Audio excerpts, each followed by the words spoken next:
দর্শক স্বাগত জানাচ্ছি সিএমএম বাংলা টিভির সংবাদে। এখন দেখবেন জামাল উদ্দিন কালাচানের প্রতিবেদনে বিস্তারিত।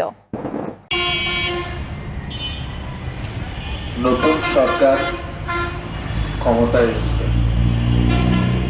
এই সরকারের প্রধানমন্ত্রী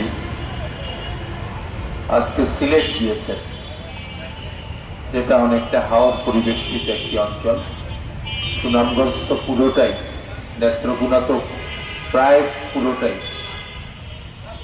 ওখানে জনসভা করবেন, বিভিন্ন কর্মসূচি করবেন। আমাদের কথা ওনার কানে মনে হয় এই মুহূর্তে আর যাবে না। তবুও ইন্টেলিজেন্স যারা আছেন তারা যদি একটু দয়া করে হাওরের এই মানুষের দুঃখ কান্নার বিষয়টা ওনার পর্যন্ত পৌঁছানো যায়, ওনারা যদি চেষ্টা করেন, তাহলে আমরা খুব কৃতজ্ঞ হব। প্রধানমন্ত্রী সম্প্রতি ক্ষতিগ্রস্ত কৃষকদের জন্য 3 মাসের একটা প্রণোদনার কথা বলেছেন।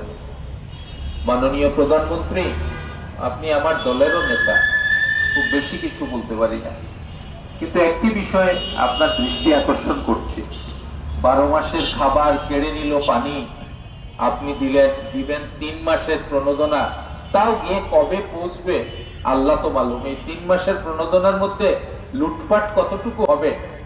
যারা যারা এই প্রণোদনা হস্তান্তরের সাথে দায়িত্ব, যেসব প্রক্রিয়া কি পর্যন্ত হবে আমি জানি না, তবে নির্দ্বিধায় বলা যায় যে 50-60 ভাগ এগুলো তাদের পকেটে চলে যাবে। তারপরে গিয়ে কবে পৌঁছবে, এটা হয়তো আরেকটি বন্যার সময় আরেকবার যখন হাওর ডুবে যাবে তখন হয়তো গিয়ে পৌঁছতে পারে কিছু কিছু জায়গায়। তো যাই হোক, এগুলো আমাদের দুর্ভাগ্য। আমরা জাতিগতভাবে কিছু করতে পারি না, উদ্যোগ নিতে পারি না। যাই হোক, তা আমি অনুরোধ করব, আপনি যেহেতু সিলেটে আছেন, আপনি 3 মাসের বলেছেন, তো সারা বছর 12 মাসের খাবার চলে গেল চোখের সামনে।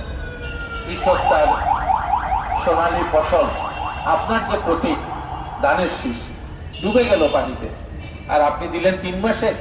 দরকার নাই, আপনি সারা বছরের জন্য একটি প্রণোদনা ঘোষণা করেন। এটা আমার দাবি। আর সংগঠকদের প্রতি আরেকটি দাবি হচ্ছে, সম্ভবত পার্লামেন্ট চলছে, শেষ বৃহস্পতিবারে শেষ হয়েছে। আমাদের সাবেক সচিব সাহেব আমাকে সংশোধন করে দিলেন। আমি খুব বিনয়ের সাথে অনুরোধ করি, 36-37টা বা 40 জন হাওর অঞ্চলের প্রতিনিধিরা, আপনারা কয় মিনিট হাওরের কথা বলেছেন? কি বলেছেন? সংসদের অবস্থা তো আমরা দেখতে পাচ্ছি। রাষ্ট্রপতির ভাষণের নামে অভিনন্দন প্রস্তাব, বিভিন্ন বিষয় নিয়ে প্রস্তাব, রাজনীতি নিয়ে প্রস্তাব, পুরনো দিনের রাজনীতি, কারটা সঠিক কারটা বেঠিক, কে মুক্তিযুদ্ধের পক্ষে কে বিপক্ষে, কে জুলাই আন্দোলনের পক্ষে বিপক্ষে, কিভাবে বাস্তবায়ন হবে, এগুলো নিয়ে তো অনেক আলোচনা করলেন। আর দেশের 1/8 অঞ্চলের মানুষ ডুবে গেল। ঘর নাই, বাড়ি নাই, সংসার নাই, ফসল নাই, বেঁচে থাকার উপকরণ নাই, তার সম্পর্কে কিছু বললেন না।